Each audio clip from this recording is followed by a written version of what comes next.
दलितांचा राजा भीमराव माझा, दलितांचा राजा भीमराव माझा, दीन दुबळ्यांना झाला सावली, त्यानं माणसाला माणुसकी दावली.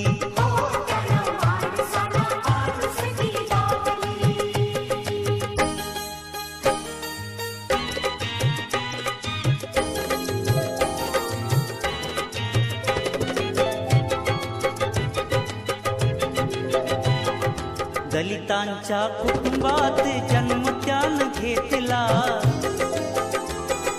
शिक्षणाच्या अमृताचा पान्हा त्याने जाणला.